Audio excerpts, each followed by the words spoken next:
नमस्ते दोस्तों, आज हम चर्चा करेंगे एक ऐसी पद्धति की जो कि स्वतंत्र पद्धति है। यानी कि हमारे यहाँ ऋषि मुनियों ने ज्योतिष को यानी कि एस्ट्रोलॉजी को देखने के अनेक साधन बताए हैं। हर एस्ट्रोलॉजर काम करते हैं नक्षत्र वाली एस्ट्रोलॉजी में, जिससे कि हम महादशा, अंतरदशा, प्रत्यांतर दशा का यूज करते हैं। ऋषि पाराशर जी कहते हैं कि अपनी बुद्धि, विवेक, अपना अनुभव हमेशा लगाएं और देश पात्र काल का ध्यान रखें। जैसे कि आपने देखा होगा, कोई भी एस्ट्रोलॉजर एक योगिनी दशा में काम नहीं करते क्योंकि उनके प्रिडिक्शन गलत आते हैं। कोई पद्धति कहीं कहीं जाकर बड़ा अच्छा रिजल्ट देती हैं। जैसे कि लगभग 50 से भी ऊपर तरीके होते हैं एस्ट्रोलॉजी के द्वारा फलित देने के। जैसे मंडूक दशा हैं, चर दशा हैं, अचर दशा हैं, योगिनी दशाएं हैं और एक कहते हैं सप्तम दशा हैं। यानी कि महादशा नाथ, अंतरदशा नाथ आमने सामने होने चाहिए। नाश किसका होगा? महादशा नाथ का। कौन करेगा? अंतरदशा नाथ। फॉर एग्जाम्पल मैं वही नियम बताता हूँ जो अनेक कुंडलियों में लग जाते हैं। जैसे कि 4th हाउस में फॉर एग्जाम्पल किसी भी भाव में आपके, मैं कह रहा हूँ 4th हाउस में सूर्य महाराज बैठे और 10th में बैठ गए शनि महाराज, यानी कि 180 डिग्री में बैठ गए। और सूर्य महाराज हैं पिता के कारक और शनि है पुत्र के कारक। तो जब सूर्य की महादशा होगी, 180 डिग्री में जो आमने सामने बैठे हैं शनि महाराज, उनकी प्रत्यांतर दशा होगी, तो पिता के लिए अत्यंत कष्टकारी समय होगा। ये नेचुरल कारक पकड़ के रहूँ, आप किसी भी कुंडली में लगा के देख सकते हैं। सप्तम होना चाहिए, यानी कि आमने सामने होना चाहिए। फिर हम चर्चा करते हैं आप अलग पद्धति, स्वतंत्र पद्धति ऋषि महर्षि द्वारा, पाराशर के द्वारा बनाई गई अष्टावर्ग की। इसमें क्या बताया है? जैसे मेरा एक शुरू से एक इच्छा रहती है, मैं डेली अध्ययन करता रहता हूँ, मंत्रों में भी करता रहता हूँ। तो हम जैसे बुद्धिजीव, केवल मेरे कम बुद्धि के जीवों ने शिव जी से पूछी कि प्रभु हम ज्ञाता तो है नहीं, हमें भी कोई मंत्र बता दो। उन्होंने कहा सुनो सावर मंत्र। फॉर एग्जाम्पल, पार पार में, झाड़ झाड़ में, झाड़ में बमी, बमी में सांप, सांप से रखे, मूछ पर रखे, फके न फके, चढ़ना दुखे, दुआई ले लगे। इसका कोई अर्थ तो नहीं निकलना। गीत रामायण में गोस्वामी तुलसीदास जी ने बड़ा अच्छा वर्णन करा है कि ये जो सावर मंत्र होते हैं, इन्हें ना तो रोज करने की जरूरत होती है, लेकिन ये अपना कार्य पूर्ण करते हैं। लेकिन होली, दिवाली, ग्रहण पर ना करा तो ये गह जाते हैं। उसी प्रकार से ये पद्धति भी ऐसी है जो माइंड से थोड़ा कमजोरी रहे। उन्होंने कहा प्रभु कोई हमें ऐसा ज्ञान दीजिए जिसके द्वारा हम भी फलित कर सकें। उन्होंने बताया कि हर ग्रह जहाँ बैठ जाती है उसके सामने कुछ अंशों में हर ग्रह अपने अपने पॉइंट देती है, उन्हें प्रस्तार के द्वारा भी कर दीजिए। आज हम चर्चा करेंगे सर्वाष्टक वर्ग, यानी कि सबको जोड़कर, क्योंकि विज्ञान का जमाना है। आप अपनी date of birth, time of birth, place of birth कुंडली में गिरिए और उस पर अष्टावर्ग को खोज लीजिए। कुल पॉइंट होते हैं 337। जोन सा भी आपका लगन हो, मैं सबसे पूरे ही हल्ला मचा के कहता हूँ थोड़ा ज्योतिष सीखो, थोड़ा ज्योतिष सीखो, जिससे कि अपना फ़ायदा उठाएं। और इस अमर विद्या को जो हमें प्रकाश देती है, जो सबके हित में रहती है, ये अमर हो जाए। यदि हम इतना ज़रूर सीखना चाहिए। मैं उन जो मेरे पास आते हैं, मैं तो उन्हें अपने भक्ति कहता हूँ, जो मुझसे पूछते हैं वो मुझे बहुत अच्छे लगते हैं। जो मुझसे जो है कंट्रोवर्सी भी कर करके बोलते हैं, गुरुजी ये है तो ये हुआ, ये हुआ तो ये हुआ, यानी कि उन्हें एस्ट्रोलॉजी का ज्ञान होता है। इनके सामने वो ही खड़ा हो सकता है जिसे ज्योतिष का पूर्ण ज्ञान हो। मैं सबसे कहता हूँ इतना जरूर ज्योतिष सीखो। तो उसके हिसाब से जो सर्वाष्टक वर्ग है उसे हाथ से मत बनाइए, कई घंटों का काम होता है। आप अपनी कोई भी प्रोग्राम में, जैसे मैं कुंडली प्रोग्राम करता हूँ, उसमें date of birth, time of birth, place of birth check कीजिए और उस पर सर्वाष्टक के अनुसार उसके नंबर भर लीजिए। जैसे कि मैंने इस पर भरा, ये कुंडली है 16/17 जून 1963, टाइम है 12:35 AM, बर्थ प्लेस इसका गाजियाबाद। ये आई मीन लग्न की कुंडली है। कोई सी भी कुंडली में भी कोई सी भी आ सकती है, तो मैंने फॉर एग्जाम्पल के लिए बना दिया।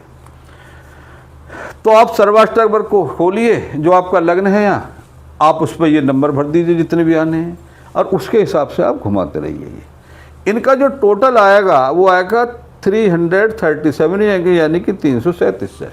हमें अपनी बुद्धि का, अपने विवेक का हर जगह थोड़ा इस्तेमाल करना चाहिए, क्योंकि 12 हाउसेस हैं तो हमें 12 से डिवाइड कर दीजिए, एक हाउस लगभग 28 पॉइंट का हो गया। अब हम कहेंगे कि जिस भी घर में 28 पॉइंट हैं वो मजबूत है, उससे जो ऊपर के हैं अति मजबूत है, और जो उससे नीचे हैं वो कमज़ोर है। मेरे पे क्वेश्चन आते रहते हैं कि गुरुजी ये शनि की 7.5 चलती है, ये 100% आदमियों पर 40% में ही क्यों काम करती है या 50% में क्यों काम करते हैं? वो वही जवाब मैं आज देना चाह रहा हूँ। जब भी शनि किसी ऐसे घर से गुजरेंगे कि जो कि बलिष्ठ हुआ पड़ा है, उसका शनि क्या, उसका कोई भी हाउस, कोई भी ग्रह उसका ज़्यादा परेशान नहीं कर सकते। 7.5 क्या होती है? जब शनि महाराज आते हैं, चंद्रमा जिस भाव में बैठते हैं, एक भाव से पहले पीड़ित करना चालू कर देते हैं, फिर चंद्रमा के ऊपर गोचर करेंगे, फिर उस भाव को पीड़ित करेंगे, फिर आगे निकल जाएंगे, उस भाव को पीड़ित करेंगे, यानी कि 2.5 + 2.5 + 2.5 यानी कि 7.5 वर्ष हो जाते हैं। इसे कहते हैं 7.5। ये मैं एक जनरल सा आपको इसका उपाय बता रहा हूँ। अब सपोज कर लो शनि महाराज गुजर रहे हैं, फॉर एग्जाम्पल ऐसे समझ लीजिए आपका चंद्रमा यहाँ बैठा, यहाँ। जब ये चंद्रमा महाराज मीन के आए, शनि महाराज, या मैं इसी कुंडली में लगा देता हूँ, ये भी एक इत्तेफाकी है, इस टाइम शनि महाराज चंद्रमा के ऊपर से गोचर कर रहे हैं। यहाँ 35 पॉइंट है, इनका कुछ नहीं बिगड़ेगा, नो टेंशन, क्योंकि लग्न ही इतना मजबूत है। इन्हें छोड़ दिए कौन सी ग्रह बैठी है, मैंने कहा था 28 या 28 से ऊंचे पॉइंट होंगे, उसकी व्यक्तित्व, उसकी नेचर, उसकी हेल्थ कुछ नहीं बिगड़ेगी। हाँ, जब ये कुंभ में थे अवश्य जातक को परेशानी हुई। क्यों हुई? मानसिक पीड़ा अधिक हुई। चंद्रमा क्या है? चंद्रमा एक माइंड है, जब भी शनि से पकड़ेगा तो माइंड को झंझोड़ कर रख देगा, परेशानी कम आएगी, डरा डरा ज़्यादा रहेगा। मे बी यदि उसकी मदर है तो उसकी मदर को परेशानी हो सकती है, मदर नहीं है उसकी मानसिक स्थिति खराब हो सकती है। तो जैसे कि जब ये यहाँ कुंभ में थे, इन्होंने खूब कष्ट दिया जातक, खूब मानसिक पीड़ा दी। अब ये चल रहे मीन के, मेरे ख्याल से लगभग जून 2027 तक रहेंगे, कुछ नहीं बिगाड़ पा रहे हैं। जब ये मेष के आएंगे कुछ नहीं बिगाड़ेंगे। क्यों? नियम के अंतर्गत 28 पॉइंट है। एक तो मेरा बताने का मेन मकसद ये था। अब आते हैं दूसरे ग्रह। हम इन चीज़ों से जो सही फलित क्या ला सकते हैं, देखिए ये आदमी का लग्न है, इसकी हेल्थ है, यदि यहाँ 28 या 28 से ज़्यादा पॉइंट रहेगी, ऐसे जातक की हेल्थ अच्छी होती है। यानी कि ये धन है, वाणी भाव है, यदि 28 से ज़्यादा स्थिति है तो इसका परिवार, इसका धन, इसकी आँखें, यानी कि जो भी सेकंड हाउस के फल हैं सुरक्षित हैं वो। अब ये जैसा 3rd हाउस है, यहाँ मेहनत है, पराक्रम है, छोटे भाई है, कंधे, बहुत चीज़ें हैं, वो सुरक्षित रहेंगे। यहाँ क्या है? ये सुख, समृद्धि, मदर, उसका सिंहासन। जब यहाँ 26 पॉइंट बैठे हैं, जब कोई भी ग्रह यहाँ से निकलेगा तो वो इसको परेशान कर सकता है, 101% करेगा, और होता भी ऐसे ही है। मैं आपको वो नियम बताता हूँ, मुझे 38 ईयर्स हो गए, मैं वही नियम बताता हूँ जो 90% लगते हैं, आप हर कुंडली में लगेगा ही नहीं। अब ये क्या है? पंचम भाव है। जब भी यहाँ कोई से पाप ग्रह समझेगा, आपकी संतान को पीड़ित कर जाएगा, जो भी पंचम भाव के गुण है, फिर वीडियो लंबी हो जाती है। अब ये 6th हाउस में है, इसका कुछ नहीं बिगाड़ा, शत्रु इसका कुछ नहीं बिगाड़ सकते। हाँ, ऐसा जातक लोन बहुत लेगा, ऋण बहुत लेता रहेगा, क्योंकि मैं कुंडलियों के द्वारा एनालिसिस करता रहता हूँ, भाई धन का भाव धनेश कहाँ गया। यदि वो 6th हाउस में चला गया, वो ऋण लेगा, मामा से ले लेगा, वो मंगल है छोटे भाई से ले लेगा, गुरु एकादश भाव से ले लेगा, उससे विमुक्त नहीं होगा। ध्यान रखें, जब भी हमारे ऋषि मुनि ने क्या है कि जो भी ग्रह आपको परेशान कर रहे हो उनका आप दान करना चालू कर दिया। अब ये है 7म भाव, यहाँ 28 से नीचे आ गए, इसे कहते हैं पार्टनरशिप, स्पाउस, सड़कें, अनेक चीज़ों का होता है। तो यहाँ कोई भी जब पाप ग्रह गुजरेगी, अगर आप उनका गोचर देखेंगे तो ये कमज़ोर हो जाएगा। ये क्या है? अष्टम भाव। यहाँ भी कोई ग्रह पाप ग्रह निकलेगा जो इसका शत्रु होगा तो वो नुकसान दे जाएगा। ये क्या है? 9th house. जितने बड़े एस्ट्रोलॉजर वो कहते हैं कि 80% रोल जीवन में भाग्य का होता है। कहते हैं भाग्य फल है सफल है।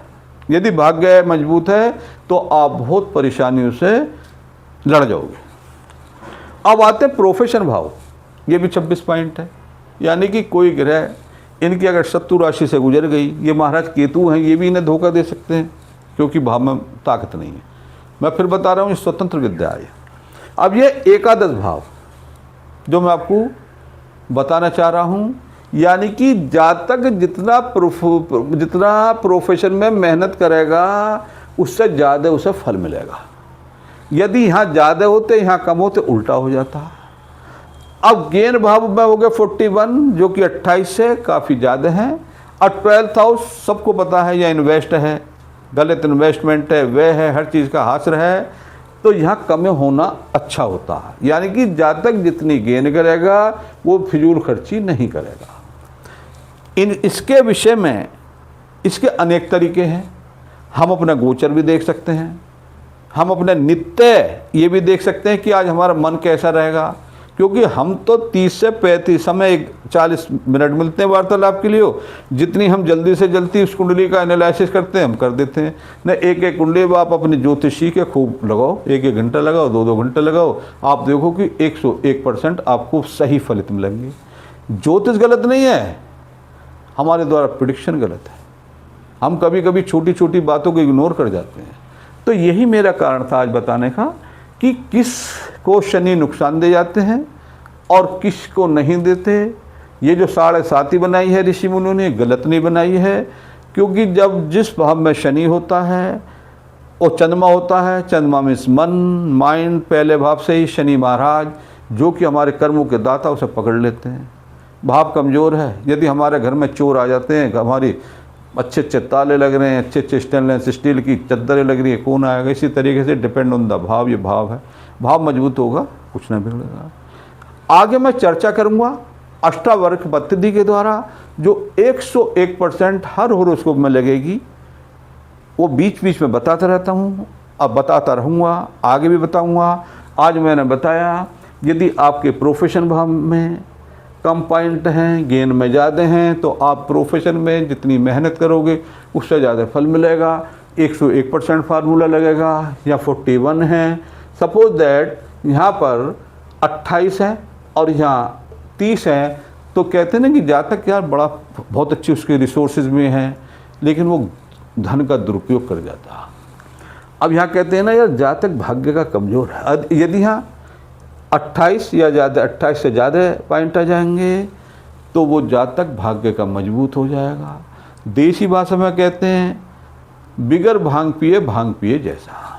अब जैसे बहुतों को देखा होगा उनकी स्पाउस बीमार हो जाती है, मैरिज लाइफ बिगड़ जाती है, तो यहाँ पे पॉइंटों का भी है।